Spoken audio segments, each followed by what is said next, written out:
Assalamualaikum warahmatullahi wabarakatuh. Selamat datang di channel Khairuddin. Perkenalkan, saya Khairuddin dari Khairuddin School of Hypnotism, Certified Instructor dari Indonesian Board of Hypnotherapy atau biasa disingkat IBH. Jadi di video kali ini saya akan membahas tentang hipnosis ya, atau lebih tepatnya tutorial ya. Tutorial atau video untuk teman-teman yang mau belajar hipnosis atau hipnotis.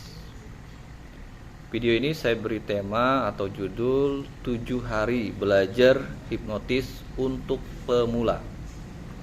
Jadi bagi teman-teman yang berminat untuk belajar hipnosis, itu bisa mengikuti video yang akan saya buat. Ya tentu saja bukan satu video ya, karena materinya itu cukup banyak ya. Ada sekitar ada 20-an materi yang akan nanti saya bahas. Jadi akan saya buat dalam beberapa fab ya, dalam beberapa video. Semoga teman-teman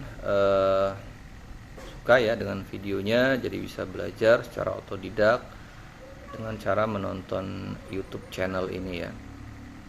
Nah, untuk video yang pertama ini kita akan mereview apa saja sih dari 20-an materi itu yang nanti akan saya bahas. Oke, langsung saja ya kita review materi-materinya apa saja.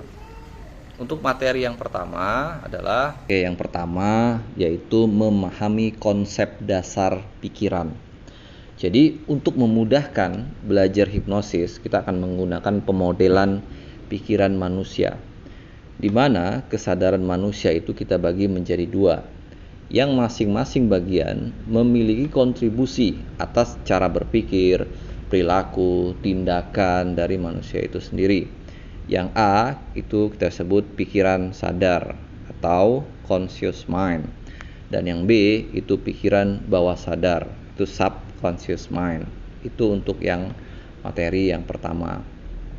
Dilanjutkan nanti untuk materi yang kedua, yaitu penjelasan daftar istilah dalam hipnosis. Jadi nanti banyak sekali di video ini akan menggunakan istilah-istilah hipnosis seperti hipnosis, hipnotik, hipnotis, hypnosis state, hipnoterapis, hypnotism, dan lain-lain. Nah, nanti teman-teman di awal harus paham dulu nih, apa perbedaannya, apa maksudnya ya dari istilah-istilah tersebut, sehingga teman-teman bisa mengikuti ya video ini dengan baik. Yang ketiga, gelombang otak manusia. Jadi apa sih hubungan antara hipnosis dan gelombang otak manusia? Nah, nanti akan kita bahas di video itu ya. Terus pada saat perubahan kondisi kesadaran manusia dari pikiran sadar ke bawah sadar, ternyata gelombang otak manusia juga terjadi perubahan. Nah, di situ ada 4 fase ya, ada 4 fase perubahan gelombang otak manusia. Oke, itu yang materi ketiga. Selanjutnya materi yang keempat yaitu tips ya, bagaimana belajar hipnosis untuk pemula. Itu nanti juga saya akan buatkan videonya.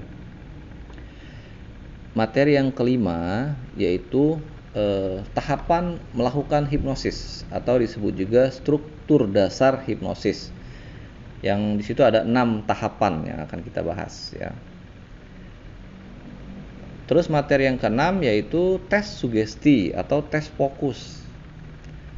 Materi yang ketujuh yaitu induction atau induksi. Materi ke-8 yaitu deafening. Materi yang ke-9 sugesti. Materi yang ke-10 termination.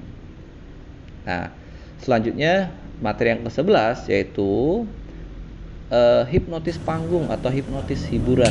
Nah, itu yang sering teman-teman lihat ya di TV ataupun di channel-channel YouTube. Itu sering ya, seperti kalau di TV itu kita sering lihat seperti Romy Rafael, Ferdian. Nah, yang terbaru mungkin pesulap merah. Nah, itu hipnotis panggung. Nanti akan kita bahas tuh apa sih rahasianya dan bagaimana prosesnya.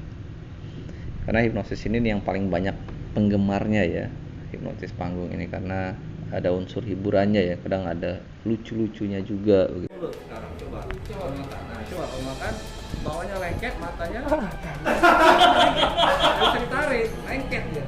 Jadi pindah ke situ lengket. Efeknya lengket ngalir. Lengket dari mulut, karena lengket yang di mata tadi pindah ke mulut.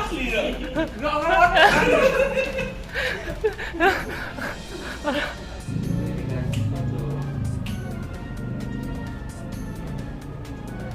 Yang ke-12, hipnoterapi, yaitu salah satu aplikasi hipnosis untuk penyembuhan ya. Jadi aplikasi hipnosis yang ada menghasilkan ya efek terapeutik. Selanjutnya hipnoterapi juga bisa dipakai untuk menghancurkan mental block, meningkatkan percaya diri, berhenti merokok, mengelola stres dan lain-lain ya. Masih banyak sekali manfaat dari hipnoterapi. Yang ke-13, self hypnosis. Jadi self hypnosis ini untuk menghipnosis diri sendiri. Jadi untuk kasus-kasus sederhana yaitu bisa kita lakukan terapi diri sendiri, jadi tanpa butuh bantuan orang lain ya. Misalkan ya untuk membangkitkan motivasi, pemberdayaan diri, berpikir positif dan lain-lain ya. Masih banyak lagi yang bisa kita lakukan dengan self hypnosis. Yang ke-14 materinya adalah tentang hypnosleep. Nah, hypnosleep ini adalah sesuai artinya ya. Hypnosleep itu menghipnotis orang yang sedang tidur.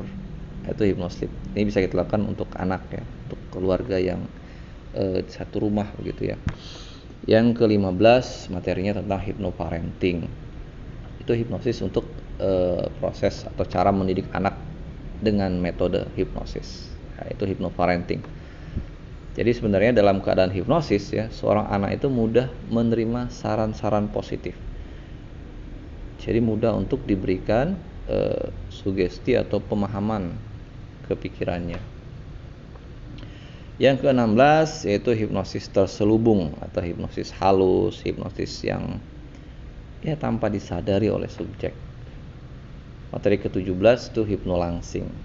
Jadi salah satu aplikasi hipnosis yang ini sering saya lakukan juga ya untuk klien, yaitu menurunkan berat badan menggunakan metode hipnosis. Jadi klien tuh bebas makan apa saja, kapan saja, tapi tubuh tetap langsing ya. Itu hipnolangsing ya. Yang ke-18 magnetism atau hipnotis magnet atau hipnotis tanpa kata. Jadi hanya dengan gerakan-gerakan tertentu ya. Yang ke-19 EFT, Emotional Freedom Technique.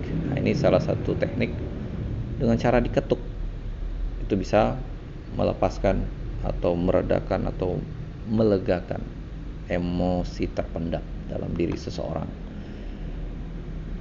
20 dan masih banyak ya materi menarik lainnya akan nanti saya bahas di channel ini.